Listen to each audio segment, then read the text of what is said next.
Hello and welcome to Bryan Living and Learning. I'm Sandy Farris with Bryan ISD. Today I'm at Bryan's Premier Cinema and it is Alamo Day, an annual event for Rayburn Middle School 7th graders. In just a few minutes I'll talk with teacher Kyle Jones, who coordinates that event each year. SFA middle school students have a new club, the Archery Club, and these students are busy getting ready for their first competition in Belton next month. This past summer, my family and I started working at a scout ranch just south of Navasota for Cub Scouts, and in that process I was trained as a shooting sports director for the camp, and that included archery. And I enjoyed it so much. I've always enjoyed archery, and I've got 3 boys, all are Eagle Scouts, and they've always enjoyed it as well. And then one of the things, I've been here now at SFA for 6 years, and felt that, you know, that's something that I think the kids here might enjoy. It's not something that they had. It's definitely something that was popular, especially in the movies and the media lately with some of the movies that came out. And so I just felt it was a really good opportunity to see if it's something that might flourish here at SFA. When I put out the call, we had over 65 students actually complete an application, turn it in. The timing causes a problem for some students, or that early in the morning. But realistically, with all that's going on at school, with the other sporting events, that's the only time we could meet. And so we recruited kids and got the kids in here. Now, the original 20, not all of them stuck around because it is a lot of work and it is a lot of discipline and, you know, just a lot of things that are involved in that. And but I think now we've got a core group that's pretty much come since then. Some of them are new at it, some of them have shot before with their families. It's just a mix, and we have both all 6th, 7th, and 8th graders involved in it. The reason why I joined this program is to learn something new and learn how to shoot things that I might need to learn when I get older, and so I just wanted to try out. When I get to shoot the bow, it's kind of fun. I feel like then when I get to see what I made on the target, it's cool. I started 2 years ago because I joined 4-H, and then the archery club, so it's different levels. You start off with intermediate and then you work your way up to senior, and there's like bare bow with sights and all that. And so what level are you? I am intermediate bare bow. At first I got one of the same bows that we've been using in summer, and I just found a sweet spot and everything I needed to do with the bow, and I used it over and over again. I kind of just got used to it. This particular event is part of the National Archery in Schools program, which is nationwide. The state coordinator works at Texas A&M, so we got information from them about this competition. We have bows for that. The district has them, primarily at the high schools as part of their FFA program. So we borrowed the bows and practiced with it. What you have to do for state is you just need to shoot certain distances, and you enter in the scores online. And the state coordinator compares the scores throughout the state in the different categories, and those students that meet the qualifications get to go to state. And so out of our 20 students, we fall in 2 separate categories. The elementary division ends with 6th grade, and the higher division starts with 7th. So 3 of our 6th graders qualified as part of that group. And that will be coming up February 15th. It'll be in Belton, and so they'll compete with other students from around the state at that time. I mentioned at the top of the show that I was at Bryan's Premier Cinema for Alamo Day, and I have teacher and coach Kyle Jones with me. And Kyle, you have coordinated this event every year. Tell me first, how many years?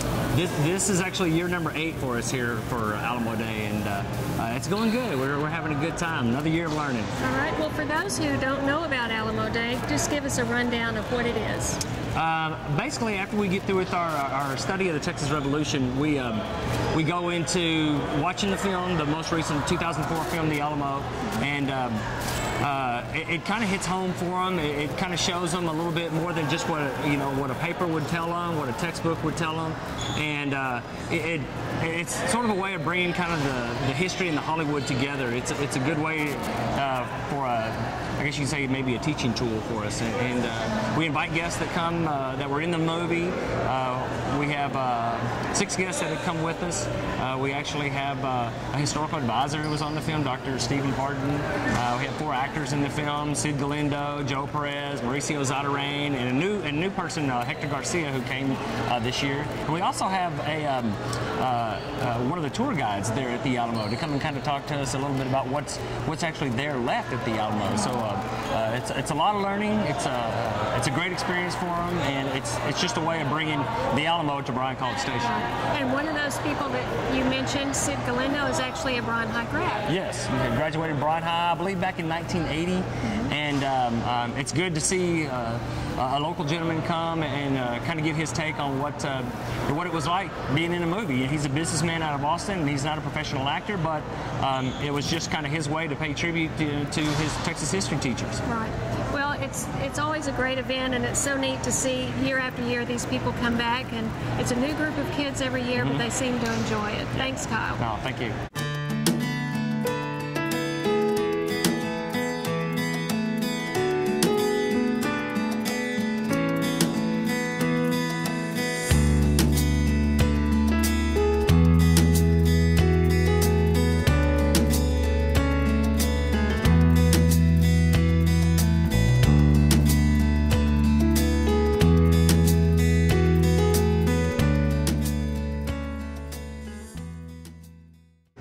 On January 26, BTU and City of Bryan employees completed their last day of work on their sponsored Habitat for Humanity home. Opportunities like this give city employees a chance to give back to their community. Today we're here at 812 Denise Street with the Habitat for Humanity projects, where BTU is a major sponsor of one of the homes here.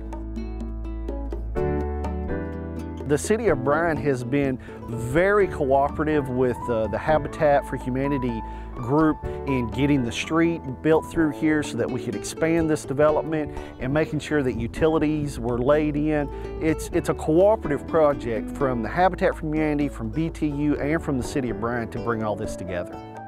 BTU is always looking for ways to, be a positive influence in the community, and we've in the past worked with Habitat for Humanity, and we found them to be a really quality asset in bringing value to the community.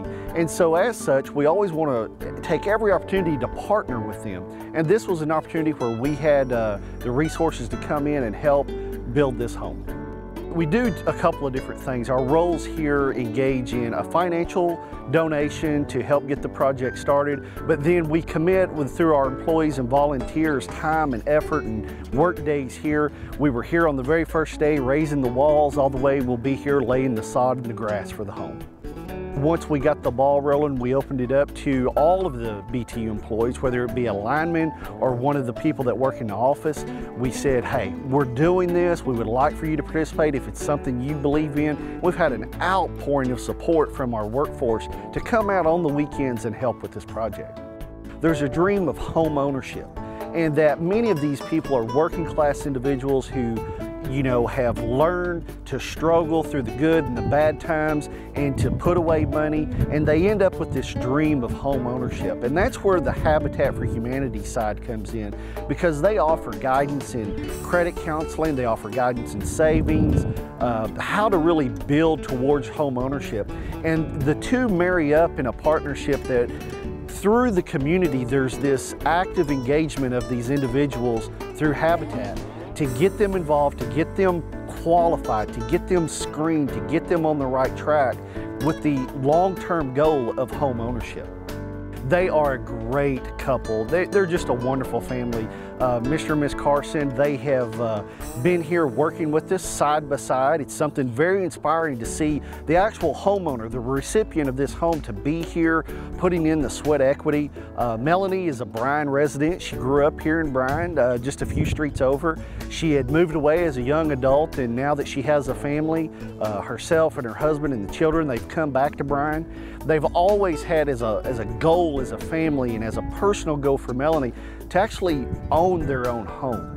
And both of them have worked so hard. And when it really came time to get their hands dirty, the very first people that jumped in and said, let's go, was Melanie and her husband. I mean, the Carsons are just great people. And when you see them take the lead, to take the leadership role in like, come on, let's go get this done, you have no problem whatsoever to jump in and just help them. You feel good about seeing their investment.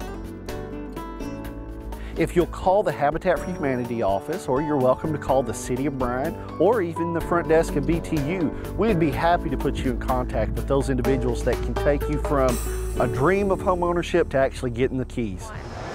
If you're in the mood for some dinner theater, we have just the thing for you. Jane Long Middle School students and their teacher are busy getting ready for their next dinner theater performance. Hear ye, hear ye, hear ye. The Royal Highnesses King Henry and Queen Isabella do hereby invite all subjects in the land to attend a ball, which will be given this I came to Long 6 years ago. I was brought here principally for the Inquire program because it required theater arts. And when I was at SFA, I had started a dinner theater there as well that went for 9 years. The reason I went with the dinner theater is that my kids can't drive themselves to and from. And a lot of my parents have small children too. So if I could offer mom a chance to not only see baby on stage, but not have to cook and not have to do dishes, then it seemed like a perfect marriage for me. And it was also an opportunity to bring local businesses involved, so I always cater locally.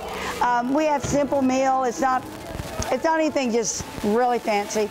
Though when we have them at Christmas, we do have turkey and dressing and all like that.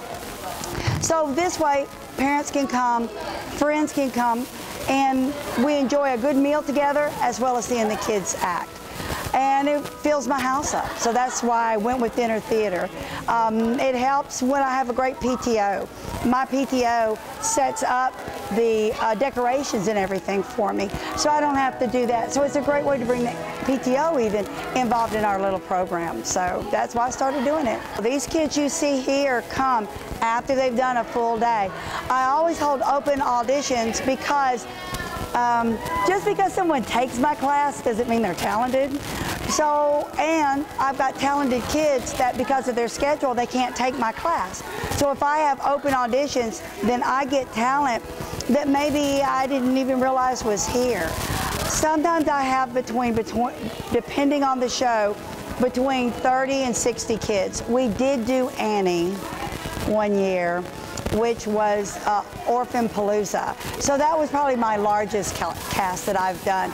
But yeah, it's strictly after school, so that means not only are my kids coming, but my parents are rearranging their schedules to come and pick the kids up at 5:30 after rehearsals, and they always do it. They always come through for me. I've got the best parents. We don't want any distractions while the prince is here. This is our 7th production, but our 6th year. One year we did get to fit in 2 productions, but sometimes it just depends on when we do that first show. And of course we have things in the spring that we have to juggle around too.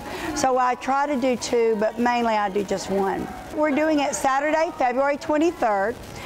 Dinner starts at 5:30. The play starts about 6. I let people come in and kind of get settled. It will be in the Lobo Stage Cafe. Tickets are $8 a piece. We do have 6 tables in the front row that sell for $100, and you can reserve a table of 8 for $80. They can call me at 209-6500 for further ticket information. We do have a limited house. We can only seat 250. If it looks like we're going to go over that, maybe we'll work a second show in. But we usually do just 1 show. The start of a new year means new economic development activities for the city. We learned more from city representatives who spoke recently at the Bryan College Station Chamber's Economic Outlook Conference. It's a great event that the Chamber of Commerce puts on every year, the Economic Outlook Conference, and it's really a time for a lot of local companies and businesses to get an understanding of both, what's happening on the national, state, and local level. And as always, or at least as has been in the last few years during the national recession, things locally are looking really, really good compared to other communities in the country. And I really talked about not just what happened in 2012. My thought, or at least the emphasis, was to go back and actually give people a 15-year window of what's happened, because things don't just happen overnight. Development doesn't just pop up one day. It takes a lot of preparation, planning, strategic planning, infrastructure. And if infrastructure is not there, stuff doesn't happen. On the west side, you know, the picture I was trying to provide was that, you know, it wasn't that the bio corridor just happened to occur last year or the last 2 years in terms of emphasis. While it's a project that's much bigger than Bryan, the environment was created.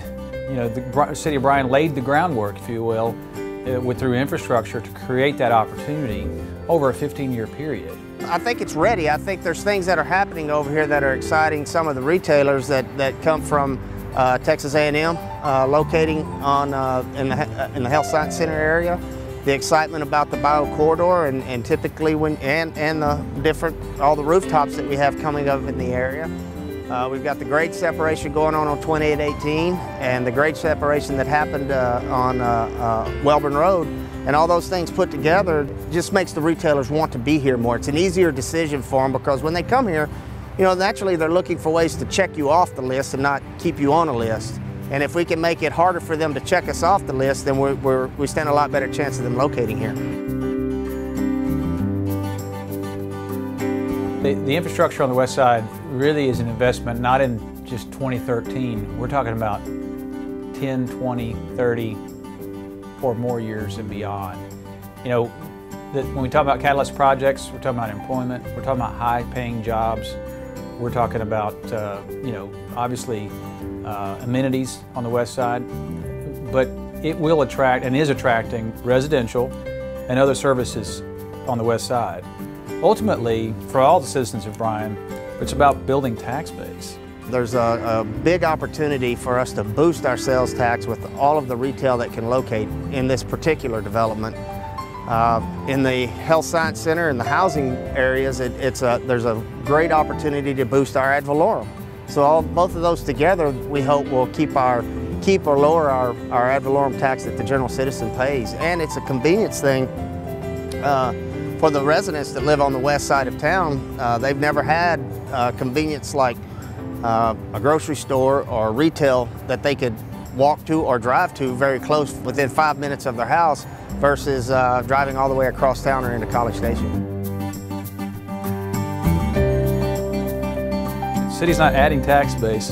It's not, you know, doesn't have that source to pay for things like public safety or other basic services. And ultimately, you know, a higher tax base, both in property as well as sales tax, helps the entire city of Bryan.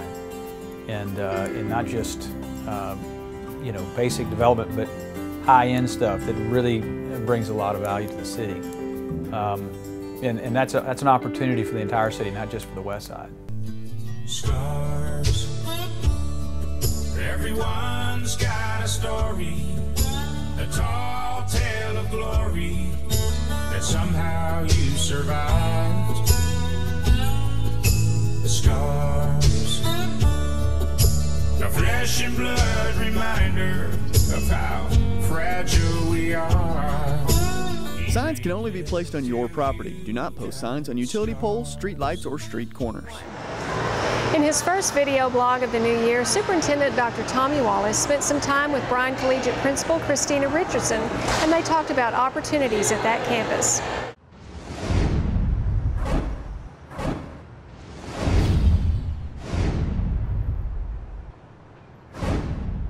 Hello, I'm Tommy Wallace, Superintendent of Bryan Independent School District, and welcome back to our video vlog. With me today is Christina Richardson, principal of our Bryan Collegiate Early College High School. We're very excited to have such a program in our district, and we're excited to have such a leader as Christina leading this campus. So Christina, if you would, just briefly tell us a little bit about the school and what the requirements are to get into the school. Okay. Bryan Collegiate is an early college high school, and what that means is students have the opportunity to earn 60 college credit hours before they ever graduate high school. 60? 60. Wow. And it's completely tuition free and textbook free, and there are no fees. Now, when you say tuition free, then who would pay for that tuition? It's a partnership. The tuition is covered by Blinn, and then Bryan ISD covers textbooks and other fees that we have. So overall, after 4 years, it ends up being about a $15,000 college savings for parents. $15,000? $15,000. Well, I wish I'd have had that when I was in school. I agree. So then tell me, what's the average student that graduates here? How many college credit hours do they typically have? What's the average? On average, they will graduate with about 45. With 45? Okay. So then tell me about, if you will, extracurricular activities. People in the community want to know about this program because it's one of the most sought after and well-known programs in our district. They want to know about extracurricular activities and what we do besides just what we're doing here. Do they have anything that they do extracurricularly? We do. We have a lot of different clubs that students join. We have guitar club, photography, National Honor Society, student council. There's about 10 different clubs altogether. And then this year we've also started intramural soccer. And these students, they're not playing UIL competitive soccer, but they are playing local schools such as St. Joe's, Brazos Christian, and other charter and private schools. And they've done very well, I might add, because I've seen them play. And they've done a very, very good job. Yeah. So about how many students are in Bryan Collegiate High School? Right now we have about 320 students. Okay. We allow in about 115 each year per grade level. And so our goal is that we're never over more than about 400, 420. Okay. And so we're meant to be a small school all the time, and that's part of our support structure because it is difficult. You're not just a high school student, you're a college student at the same time. These students apply to Blinn, they have college IDs like all Blinn students do, and the Blinn campus is completely open to them like it is for all Blinn students. And so it is challenging, and so the small environment is part of the support structure as well as other things that we have in place. So then talk to the people about how the freshmen going into college classes, how they adapt to that, and then how the Blinn professors accept freshman high school students into their college classes? Well, we start them off on baby steps, and so it's a little bit each year gets a little bit more. Okay. So as freshmen, they only have kinesiology as their first Blinn class, and they take it both semesters. And so our kinesiology instructors are great, and they really kind of set the pace for them, knowing what is the syllabus, how to behave in a college class, what the expectations are. And then their sophomore year, they're now going to take 2 to 3 Blinn classes. Junior year, about half of their time will actually be spent on the Blinn campus. By the time they're seniors, they're there about 95% of the time on the Blinn campus mixed in with other Blinn students. So pretty much their junior and senior year, they're taking college classes the entire time? Their core classes will be at the college level. Well, Ms. Richardson, tell me, what's the success rate of Bryan Collegiate? Well, our students who graduate, we've had 2 graduating classes, and in those 2 years, 100% of those students have all been accepted to either a 2-year or a 4-year institution that they've chosen to go on to. Some of our students have chosen to continue on at Blinn to finish a specific associate's degree or a program there, such as the nursing program. Good. And then most of our students though have gone on to 4-year universities at A&M, Sam Houston, Dallas Baptist, the Naval Academy, and so all over Texas, and we have a few who've gone outside of Texas. Just out of curiosity, how many to Texas Tech? 1. We'll work on that. So anyway, well, good. Well, tell me about the curriculum that the students use. Is it more rigorous? I mean, talk us through that, because as you know, we open this school up to anybody. Our board has approved the fact that anybody can transfer into Bryan Collegiate. So if you would, tell us a little bit about the curriculum. The curriculum is challenging. What everybody needs to remember and think about is a typical high school has 4 years to get a student ready for college. We don't. They are in college the moment they walk in our door. And so immediately we are not just teaching them the content, but the academic skills, how to study, time management. You've got to turn stuff in on time. You've got to be able to take notes. So both of those things together are a challenge here. And so the expectations are high, but there's a lot of support built in. We have, every student is enrolled in a support class called PATH, and it teaches them all of those skills that they need. The teachers have tutorials, we have Aggie tutors, we have all types of things that students can get the help they need. Students also have access to the Blinn Writing Center and the Blinn Learning Center to get additional help as well. So it is challenging, and the biggest thing that students need to come in with is not, they don't have to be gifted and talented, they don't have to have a super high IQ. What they have to have is determination. It doesn't matter what their academic ability is, as long as they're coming in knowing, I want to work hard and I'm going to work hard. Well, you do something here that I feel like with the age of technology, is really the best thing around instructionally, called the flipped classroom.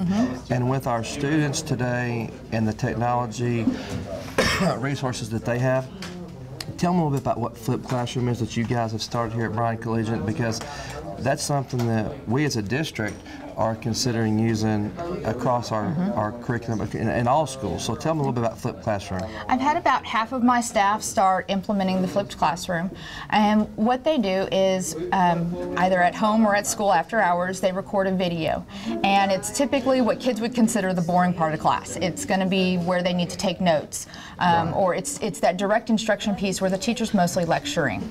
And so students watch that video at home. It's accessible through YouTube, so they don't have to have special software or anything like that. Good. And so they watch that video the night before class, take notes from it, and then they go to class. And then that frees up class time. Instead of doing lecture, they're now doing activities that relate to the content, but they're getting more in depth and doing more hands-on activities. Ms. Richardson, tell us for the next school year, the process to get a student in Bryan Collegiate High School, the deadlines and those things, so people know how to get in. Well, our application time is going on right now. Okay. And our first deadline is March 1st. And so that's for all of our Bryan ISD students to get their applications in.